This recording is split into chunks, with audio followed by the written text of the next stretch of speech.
Shalom. Selamat pagi Bapak Ibu Saudara yang diberkati Tuhan. Sekalipun dalam suasana keadaan yang kita alami saat ini, namun kita bersyukur tidak mengurangi semangat kita untuk merayakan Paskah kebangkitan Kristus dari antara orang mati. Saya berharap ibadah yang kita lakukan di pagi hari ini, Bapak Ibu sekalian yang mengikuti di rumah masing-masing, kita akan diberkati oleh Tuhan. Tuhan dipermuliakan melalui ibadah Paskah pagi ini. Kita akan segera memulaikan ibadah Paskah, ibadah Minggu di pagi ini. Saya mengajak kita bangkit berdiri. Kita naikkan pujian, terpuji Engkau Allah Maha Besar.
Bersyukur kepadamu ya Tuhan, Engkau sudah mengumpulkan kami di tempat ini. Dan kami juga bersyukur kepadamu ya Tuhan, karena Engkau beri kami kesempatan bersekutu bersama-sama melalui ibadah perayaan Paskah pagi hari ini. Tuhan, biarlah Engkau yang dipermuliakan, Roh-Mu yang akan menuntun kami, sehingga apa yang kami perbuat di pagi hari ini menjadi rangkaian ibadah yang menyenangkan dan yang memuliakan Tuhan. Terima kasih ya Bapa. Kami tabiskan ibadah Paskah Minggu pada pagi hari ini. Pertolongan kita datangnya dari pihak Allah yang menjadikan langit dan bumi, laut dan dengan segala isinya, dan yang tidak pernah meninggalkan perbuatan tangannya.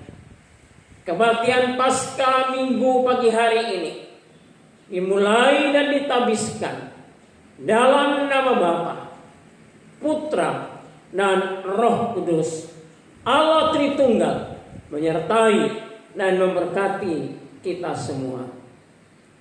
Amin. Jemaat disilahkan duduk kembali. Kristus bangkit, soraklah, haleluya. Mari kita naikkan pujian ini.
hati dikasihi Tuhan, dimanapun engkau saat ini mengikuti ibadah, mari bersama-sama kita persiapkan hati. Kita akan membaca dan merenungkan kebenaran firman Allah. Mari kita berdoa. Sukacita hati kami di dalam merayakan Paskah, kebangkitan Kristus Yesus Tuhan kami. Pada pagi hari ini kami akan membaca dan merenungkan kebenaran firman-Mu, yang akan menguatkan dan meneguhkan iman kami, yang akan memberkati kehidupan kami. Karena itu ya Tuhan, kami menyerahkan menit-menit pemberitaan firman Allah ke dalam tangan kasih dan kuasa Tuhan. Pakailah hamba yang hendak berbicara mengenai kebenaran firman-Mu. Engkau urapi dari setiap perkataan yang keluar dari bibir mulut hamba-Mu, sehingga apa yang disampaikan adalah kebenaran yang meneguhkan dan yang memberkati iman kami. Terima kasih Bapa, terpujilah Tuhan kami.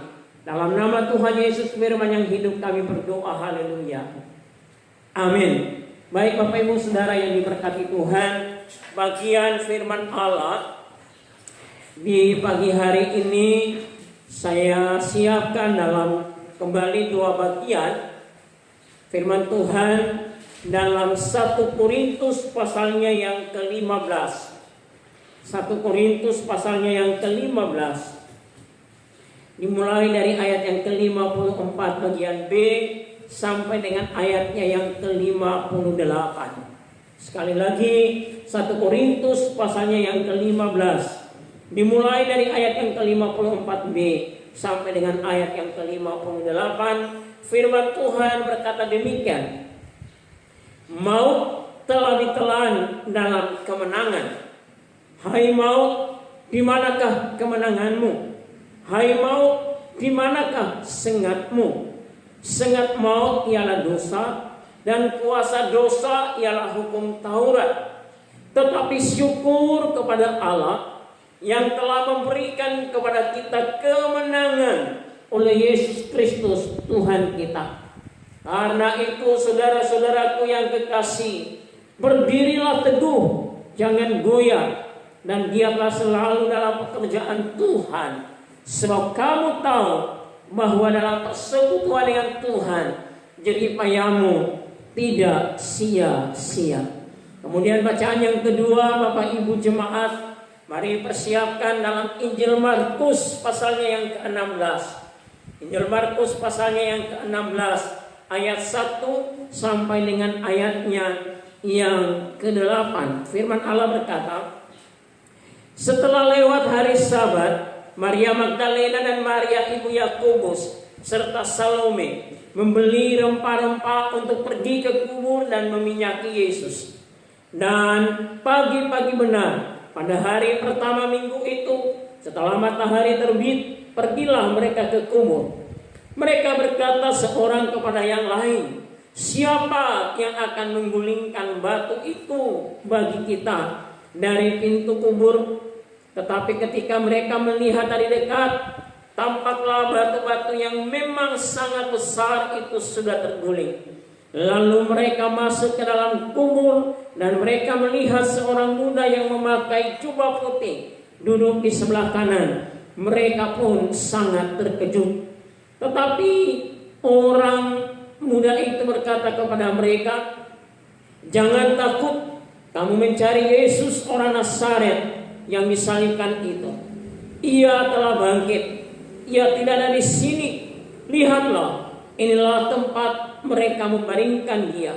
Tetapi sekarang pergilah, katakanlah kepada murid-muridnya dan kepada Petrus, ia mendahului kamu ke Galilea, dan di sana kamu akan melihat dia seperti yang sudah dikatakannya kepada kamu. Lalu mereka keluar dan lari meninggalkan kubur itu, sebab getaran dan dahsyat menimpa mereka. Mereka tidak mengatakan apa-apa kepada siapapun juga karena takut. Dengan singkat mereka sampaikan semua pesan itu kepada Petrus dan teman-temannya. Sesudah itu Yesus sendiri dengan perantaraan murid-muridnya memberitakan dari timur ke barat berita yang kudus dan yang tak terbinasakan, tentang keselamatan yang kekal itu. Nah, demikianlah bagian firman Allah. Yang berbahagia dia yang mendengar firman, yang memelihara serta melakukan dalam kehidupannya setiap saat. Nah, Bapak Ibu Saudaraku yang diberkati dan dikasihi Tuhan, dari kedua bagian firman Allah ini dalam satu tema, makna kebangkitan Kristus bagi orang percaya. Sekali lagi, makna kebangkitan Kristus bagi orang percaya. Nah, saudara-saudara yang diberkati dan dikasihi Tuhan, kebangkitan merupakan isu yang sangat sensitif di kalangan orang-orang Romawi dan lebih khusus lagi dalam kehidupan orang Yahudi. Nah, saudara, orang-orang Yunani begitu sulit untuk menerima, demikian sulit untuk percaya kepada kebangkitan. Oleh karena mereka memiliki dewa yang mereka sembah, seperti Dewi Osiris yang adalah dewi yang berkuasa atas kematian dan bukan kehidupan, sehingga tidak dapat bangkit maupun membangkitkan. Jadi konsep kepercayaan orang Yunani yang membuat mereka sangat sulit untuk menerima kebenaran tentang kebangkitan itu sendiri. Nah, saudara, sementara juga ada Gnostik atau paham Gnostik. Nah, mereka ini juga tidak percaya akan kebangkitan. Bahkan Gnostik ini percaya bahwa hidup mereka dipenjarakan oleh tubuh, sehingga apabila tubuh ini sudah mati, maka mereka bebas dari penjara. Saudara, orang-orang Gnostik menyangkal atau menolak tentang kebangkitan. Bahkan mereka sekali lagi, mereka itu sedang terpenjara oleh tubuh mereka. Nah, saudara-saudaraku yang diberkati dan dikasihi oleh Tuhan Yesus Kristus, belum lagi orang-orang Yahudi yang percaya bahwa benar akan ada kebangkitan. Percaya bahwa benar akan ada kebangkitan, tetapi nanti bukanlah sekarang, bukan kekinian, tetapi nanti memang benar akan ada kebangkitan. Nah, kalau saudara bisa lihat itu dalam kasus Yohanes pasal 11 ayat yang ke-24, orang Yahudi percaya akan kebangkitan. Saudara-saudara, semua agama-agama pun juga percaya adanya kebangkitan. Tetapi kebangkitan itu nanti kelak di akhir. Nah, saudaraku yang diberkati dan dikasihi oleh Tuhan, walaupun semua orang atau agama-agama percaya akan adanya kebangkitan, akan tetapi makna atau kuasa dari kebangkitan itu sendiri, makna atau pengertian dari kebangkitan itu, ini yang membedakan. Nah, oleh karena itu pagi hari ini saya ingin mengajak kita untuk bersama-sama melihat apa sebenarnya makna, apa yang sebenarnya yang menjadi berkat bagi saya, bagi saudara dari kebangkitan Tuhan Yesus itu. Nah, yang pertama saudara, perhatikan dalam 1 Korintus pasal 15 ayat 54 sampai dengan ayat yang ke-58. 1 Korintus pasal 15 ayat yang ke-54 sampai dengan ayat yang ke-58. Saya baca ayatnya yang ke-57. Tetapi syukur kepada Allah yang telah memberikan kepada kita kemenangan oleh Yesus Kristus Tuhan kita. Saudaraku yang diberkati dan dikasihi Tuhan, artinya bahwa kebangkitan Kristus telah memberikan kemenangan. Kemenangan bagi siapa? Karena kemenangan bagi saya, kemenangan bagi saudara-saudara sekalian. Kebangkitan Kristus telah memberikan kemenangan. Dan ini menjadi makna baru, pengharapan baru, kehidupan yang baru dalam hidup orang percaya. Saudara, menarik dikatakan di situ, tetapi syukur kepada Allah yang telah memberikan kemenangan kepada kita. Syukur kepada Allah. Jadi kebangkitan Kristus itu adalah suatu kemenangan yang abadi, kemenangan yang sejati, yang dikaruniakan Tuhan, yang diberikan oleh Tuhan kepada gerejanya, kepada saya dan saudara, kepada setiap orang yang percaya kepada Kristus. Saudara-saudara, ada perkataan di sana bahwa maut telah ditelan dalam kemenangan. Hai maut, di manakah kemenanganmu? Hai maut, di manakah sengatmu? Saudara, ini menunjukkan bahwa tidak ada lagi kekuatan dunia yang dapat menahan kita dari kemenangan dalam Kristus. Tidak ada lagi kekuatan dunia, bahkan maut sekalipun sudah dikalahkan, sudah dipatahkan. Memanglah benar bahwa kita akan mengalami kematian, tetapi kematian itu, maut itu tidak akan pernah bisa menahan kita, tidak akan pernah bisa memisahkan kita, tidak akan pernah bisa lagi memisahkan saya dan saudara di dalam kasih Kristus. Bahkan saudara, hukum Taurat sekalipun, bahkan di dalamnya orang mengenal dosa, kita tidak mampu untuk mengerjakannya, kita tidak sanggup untuk melakukannya.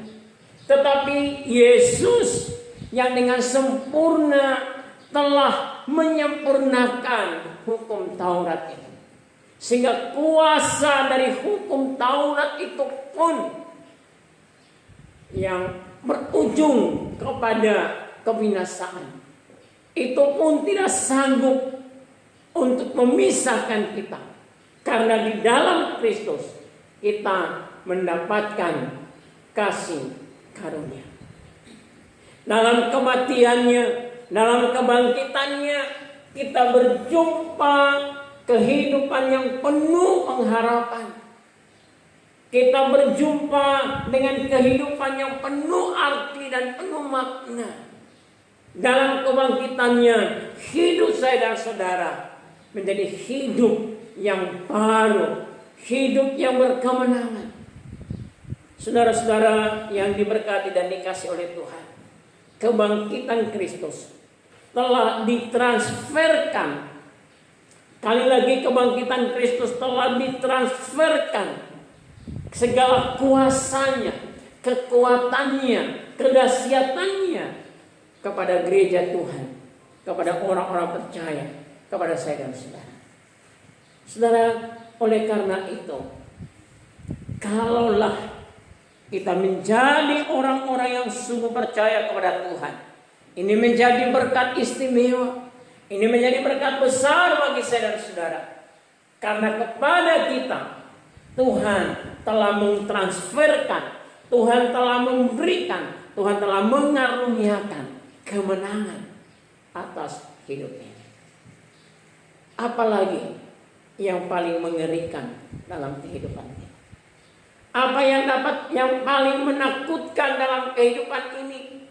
Bukankah kematian, bukankah maut itu yang paling menakutkan? Tetapi maut itu pun telah ditelan, telah ditaklukkan, telah dikalahkan, dan tidak lagi sama sekali berkuasa atas kehidupan saya dan saudara. Firman Allah berkata, sangkakala Allah berbunyi, maka semua orang-orang percaya di dalam Kristus Yesus dibangkitkan dan dikumpulkan oleh Allah. Dan kemudian kita masuk ke kota kudus untuk bersama-sama menjalani kehidupan yang abadi. Saudara-saudaraku yang diberkati dan dikasihi oleh Tuhan Yesus Kristus, kebangkitannya telah menjadikan kita hidup di dalam kemenangan. Ada pengharapan selalu bahwa saya dan saudara akan menjadi orang yang menang. Ada pengharapan selalu bahwa dalam duka yang kita alami, dalam kesulitan yang kita alami, dalam apapun keadaan yang kita hadapi, ada pengharapan besar untuk menjadi orang yang selalu menang. Seberat apapun kecemasan dan ketakutan kita, selalu ada harapan untuk menjadi pemenang. Karena kebangkitan Kristus telah ditransferkan, telah diberikan, telah dianugerahkan kepada saya dan saudara. Nah, Bapak Ibu Saudaraku yang diberkati dan dikasihi oleh Tuhan Yesus, maka mari di tengah-tengah kita merayakan Paskah kebangkitan Kristus ini, saya mengajak jemaat Tuhan, Bapak Ibu Saudara sekalian yang ada di rumah, dan kita yang ada dalam ruangan ini, mari kita menjadi pribadi yang bergairah. Mari kita menjadi orang-orang yang bersemangat dalam menjalani kehidupan. Mari kita menjadi orang yang selalu terus mau maju di dalam Tuhan. Karena kita tahu bahwa kita dalam hidup ini ada Tuhan yang sudah bangkit. Ada Kristus yang telah mengalahkan maut, yang bangkit dari antara orang mati, yang selalu meneguhkan, yang selalu menyertai, bahkan terus menopang kehidupan kita. Selalu ada harapan untuk menjadi orang-orang yang menang. Maka jangan ditaklukkan, jangan sampai kehidupan kita ditaklukkan atau dikalahkan oleh dunia. Tapi kalahkanlah dunia ini. Oleh iman kita, oleh pengharapan kita, oleh kasih kita kepada Kristus Yesus yang sudah mati dan bangkit, yang di dalamnya kebangkitan itu ditransferkan kepada saya dan saudara. Ini yang pertama, saudara yang diberkati dan dikasihi oleh Tuhan. Jadi sekali lagi, kebangkitannya memberikan kemenangan, hidup yang baru, pengharapan yang baru, sukacita yang baru, dan segala sesuatu menjadi nyata, menjadi jaminan bahwa semuanya itu pasti akan terjadi. Nah, yang kedua, apa makna dari kebangkitan Kristus bagi kita, bagi gerejanya saat ini? Saudara-saudara melihat dari apa yang dicatat dalam Injil Markus pasal 16. Ada sesuatu yang menarik di sana, dikatakan dalam ayatnya yang ketiga. Mereka berkata seorang kepada yang lain, siapa yang akan menggulingkan batu itu bagi kita dari pintu kubur? Siapa yang akan menggulingkan batu itu dari kita? Saudara, ternyata ini yang menjadi persoalan. Ini yang menjadi pergumulan bagi Maria, bagi wanita-wanita yang dengan semangat ingin pergi merempah-rempahi mayat Yesus itu. Di tengah perjalanan mereka bergumul, ada batu besar. Ada batu yang begitu besar yang sedang menutupi kubur Yesus itu. Lalu dengan kekuatan apa? Siapa yang dapat diandalkan? Siapa yang dapat diharapkan untuk menggulingkan batu itu? Mereka bergumul dalam sepanjang perjalanan. Mereka berpikir dalam sepanjang perjalanan. Ada batu besar. Dan mereka sadar mereka tak punya kemampuan. Mereka tak punya kekuatan untuk menggulingkan batu itu. Tetapi ajaib dan sungguh ajaib, setibanya mereka di sana, batu itu sudah digulingkan. Batu itu sudah disingkirkan, Bapak Ibu sekalian. Saudara-saudaraku yang diberkati dan dikasihi oleh Tuhan, makna dari kebangkitan Kristus bagi kita adalah di hadapan Yesus, batu kubur sebesar apapun tidak akan pernah dapat menghalangi kuasa kebangkitannya. Batu yang besar sekalipun tidak akan pernah bisa menghalangi kekuatan, kuasa dari kebangkitan Kristus itu.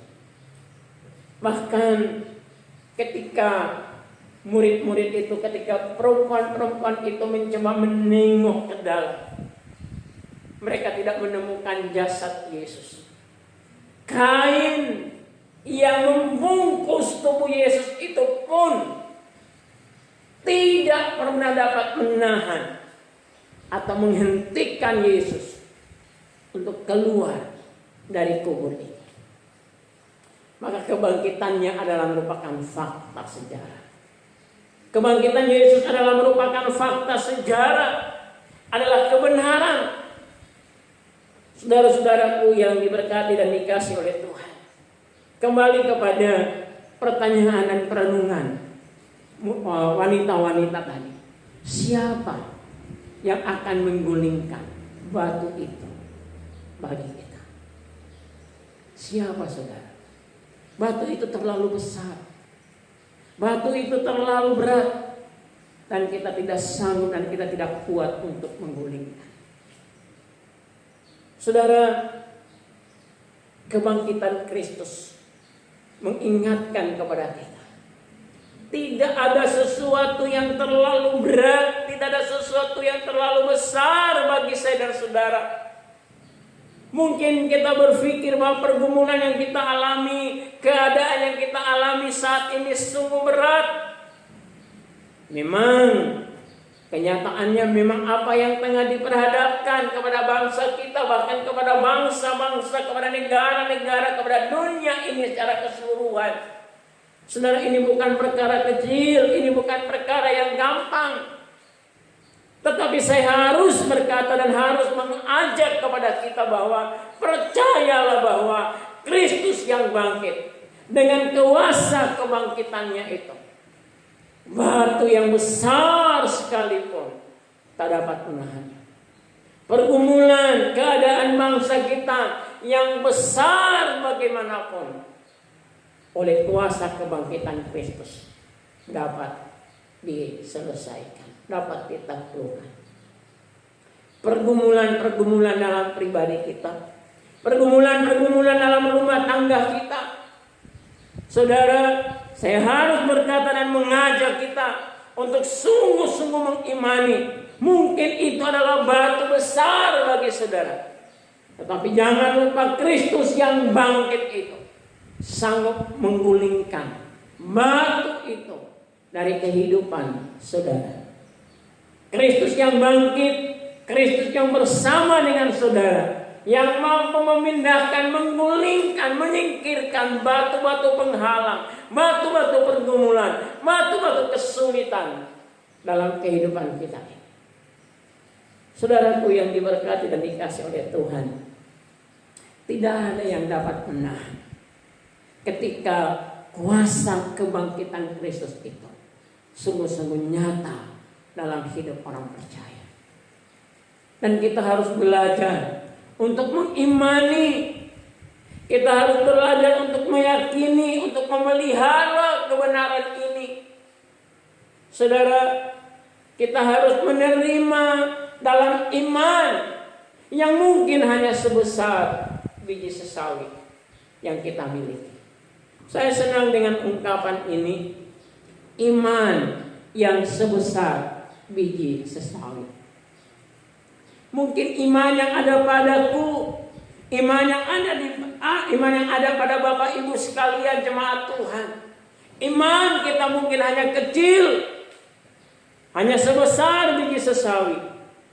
Tetapi ingatlah perkataan Kristus, dengan iman yang kecil itu kita dapat berkata kepada gunung atau kepada bukit, pindah, maka itu akan pindah, akan terjadi.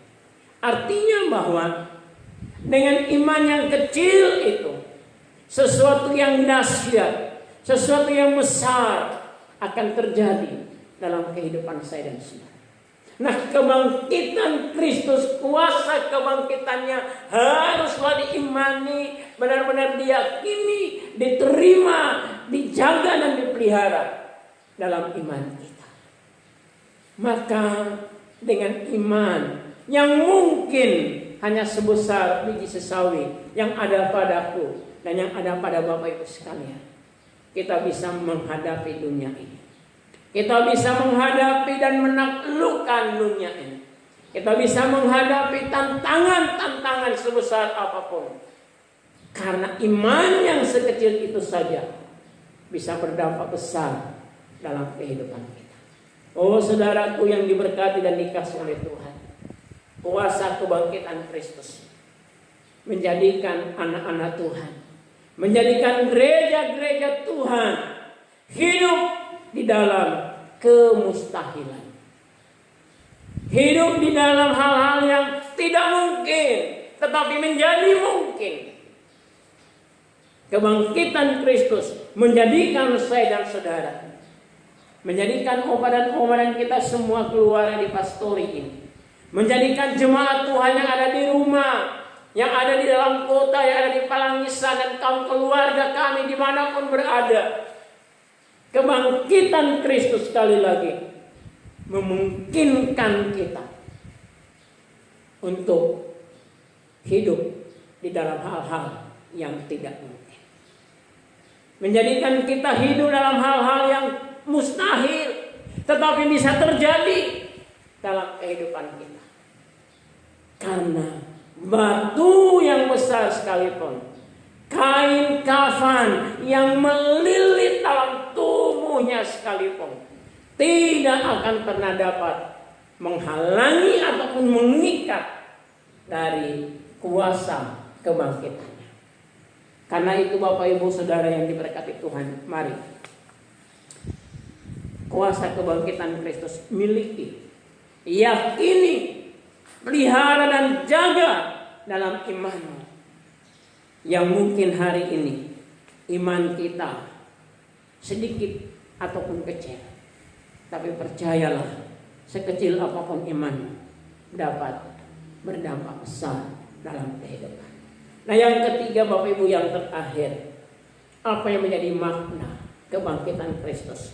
Satu hal yang menarik yang saya dapat catat di sana tentang misi Galilea. Misi Galilea.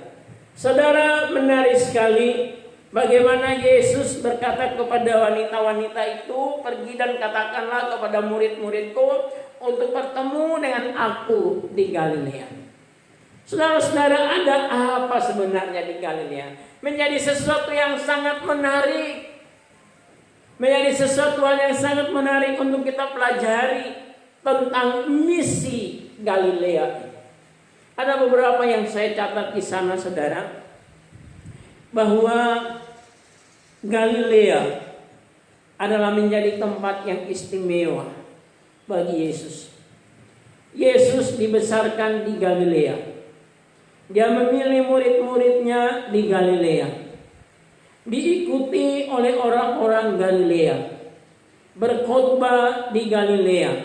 Ini dalam hubungannya dengan nubuatan Yesaya pasal 4 ayat 14 dan Yesaya pasal 9. Membuat banyak mujizat di Galilea. Nah, Nazaret, Kapernaum, Kaisarea, Filipi, dan Korazim adalah kota-kota di Galilea. Danau Genesaret biasa juga disebut Danau Galilea.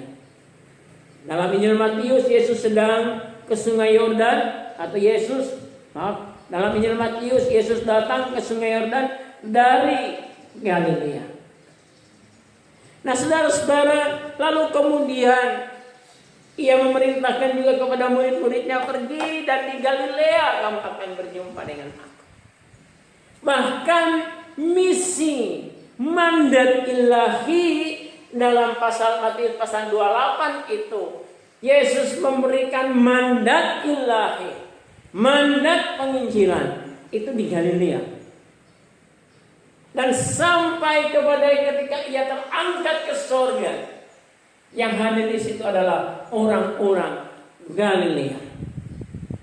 Misi Galilea yang tidak akan pernah dapat berakhir. Misi Galilea, yaitu pribadi Yesus, pelayanan Yesus, orang-orang yang dipilih oleh Yesus, mandat ilahi yang diberikan oleh Yesus, menanti dan menyaksikan kedatangan Yesus yang harus diberitakan, yang harus disampaikan. Yesus yang datang, Yesus yang penuh kasih dan belas kasih, Yesus yang mati, Yesus yang bangkit, Yesus itu yang harus diberitakan. Ini tidak boleh berakhir, ini tidak boleh berkesudahan, ini tidak boleh berhenti. Yesus selalu mengingatkan murid-muridnya di Galilea, menyegarkan, jangan lupa ada apa di Galilea. Kamu berjumpa dengan aku di Galilea. Aku memberi misi, aku memberi perintah baru di Galilea. Mau membakar semangat murid-muridnya untuk tidak lupa akan panggilan mereka. Salib sekalipun tidak akan pernah bisa menghentikan berita dari Galilea. Salib bahkan kubur sekalipun tidak akan pernah bisa menghentikan berita dan semangat dari Galilea. Berita dari Galilea, semangat dari Galilea, mandat dari Galilea itu sendiri. Gereja-gereja Tuhan diingatkan dalam keadaan apapun yang kita alami. Walaupun saat ini menjadi menarik bagi saya ketika justru kita diberi kesempatan untuk beribadah di rumah. Yang dulu-dulunya sangat sulit rumah itu dipakai untuk tempat beribadah. Tetapi sekarang lihatlah cara Tuhan untuk memulihkan gerejanya. Di rumah kita bisa menyembah, di rumah kita bisa bermazmur, di rumah kita bisa menaikkan pujian, dan tidak akan pernah ada orang yang merasa terganggu, tidak akan pernah ada orang yang merasa tersinggung, tidak akan pernah ada orang yang merasa menghentikan apa yang saudara lakukan ibadah di rumah. Nah, saya mau berkata bahwa situasi yang kita alami, yang kita hadapi saat ini, berita dari Galilea, semangat dari Galilea, misi Galilea, amanat agung dari Galilea, menantikan dan menyaksikan kapan Kristus datang. Inilah yang harus tetap bergema. Jangan pernah berhenti memberitakan Kristus. Jangan pernah berhenti memberitakan Dia yang mati dan yang bangkit. Nah, saudara-saudara yang diberkati dan dikasihi oleh Tuhan Yesus, pagi hari ini sekali lagi kita boleh diingatkan oleh Tuhan. Minimal ada 3 berkat yang kita peroleh dari kebangkitan Kristus itu. Yang pertama, ada harapan selalu untuk menjadi orang-orang yang menang. Dia memberikan kemenangan kepada kita, kepada saya dan saudara. Yang kedua, batu-batu, pergumulan-pergumulan yang engkau alami sebesar apapun dapat ditaklukkan oleh kuasa kebangkitan Kristus. Dan yang ketiga, tetap tekun dan setia dalam misi Galilea, memberitakan dan menyampaikan berita kasih Kristus, sukacita dan keselamatan di dalam Kristus. Biarlah firman Allah di pagi ini menguatkan kita, meneguhkan kita. Tuhan memberkati jemaat semuanya.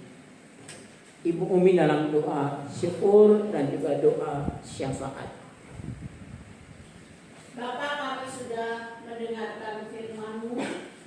Biarlah apa yang kami dengarkan kami boleh lakukan dalam setiap kehidupan kami. Kebangkitan-Mu memotivasi kami.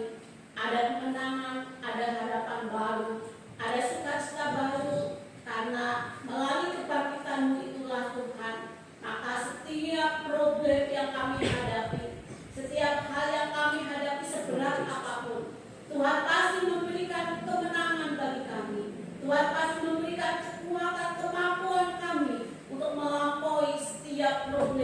auditorium yang ada. Biarlah dalam hidup kami, waktu yang masih Tuhan beri bagi kami selalu memberitakan Injil Kristus, keselamatan hanya di dalam Yesus Kristus. Terima kasih Bapa, berkati gereja-gereja seluruh dunia yang saat ini merayakan perayaan Paskah. Sekalipun mereka merayakan di rumah masing-masing, biarlah sukacita Paskah, kemenangan Paskah mereka boleh miliki, sehingga setiap hal yang mereka kerjakan, baik penyembahan, baik pujian, mazmur yang mereka lakukan dalam rumah masing-masing, berkenan di hadapan Tuhan. Bapa, kami terus berdoa untuk bangsa kami.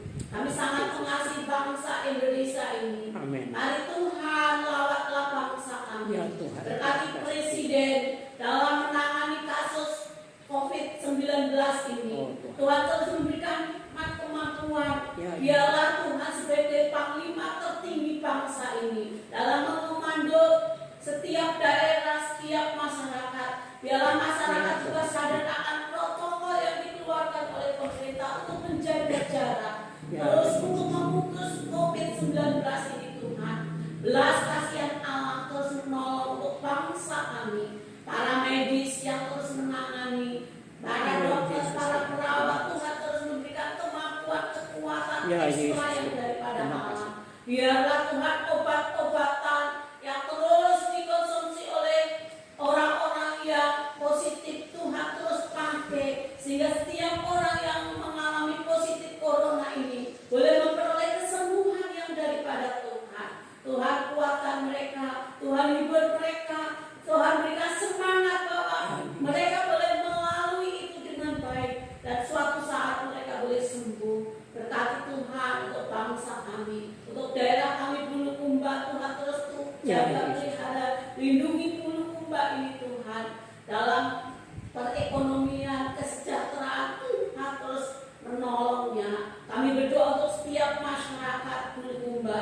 Biarlah mereka terus mengasihi Bulukumba ini, terus menjaga jarak dengan baik, untuk mentaati setiap protokol pemerintah yang menangani COVID ini ya Tuhan.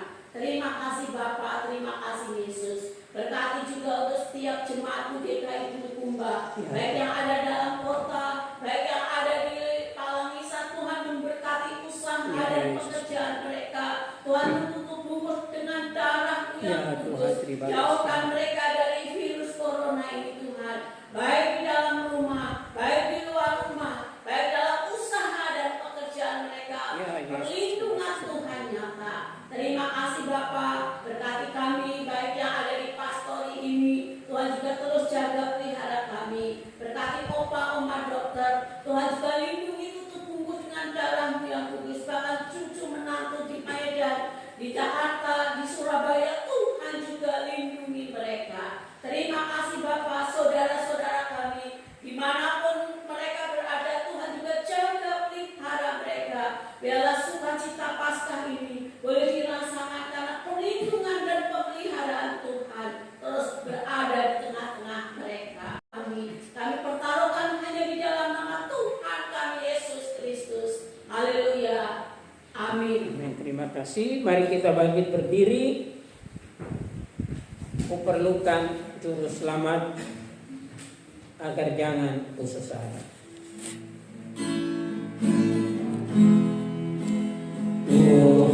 Kuperlukan juru selamat agar jangan putus asa.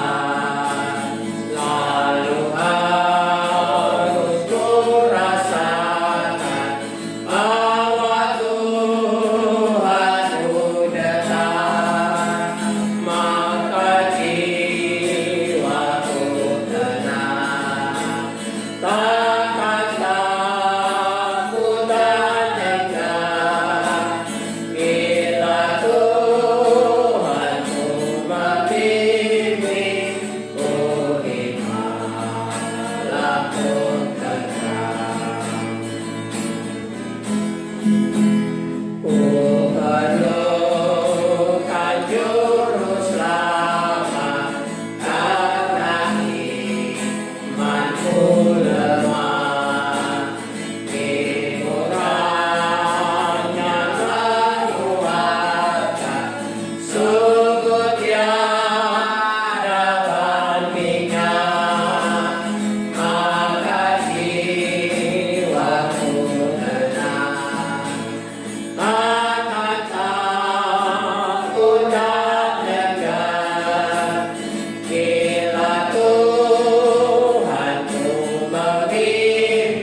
Bapak Ibu jemaat yang diberkati, kaum keluarga dan segenap saudara-saudara kami, arahkanlah hatimu kepada Tuhan,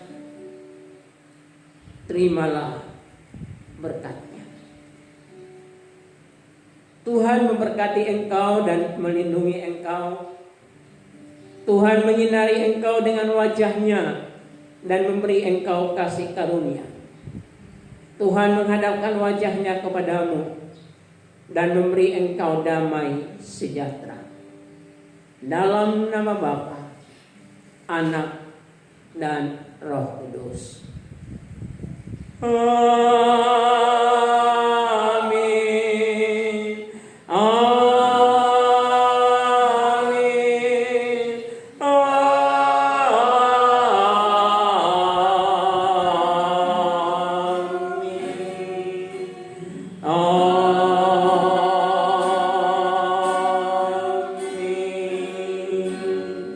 Jemaat silakan duduk kembali. Demikianlah rangkaian ibadah Paskah dan Minggu pagi hari ini. Bersyukur atas pimpinan Tuhan kita boleh melaksanakan ibadah ini, dan dari tempat ini kami menyampaikan menghaturkan selamat merayakan Paskah kepada segenap jemaat Tuhan dan kepada segenap kaum keluarga dan saudara-saudara kami dimanapun berada. Tuhan memberkati kita semua. Amin.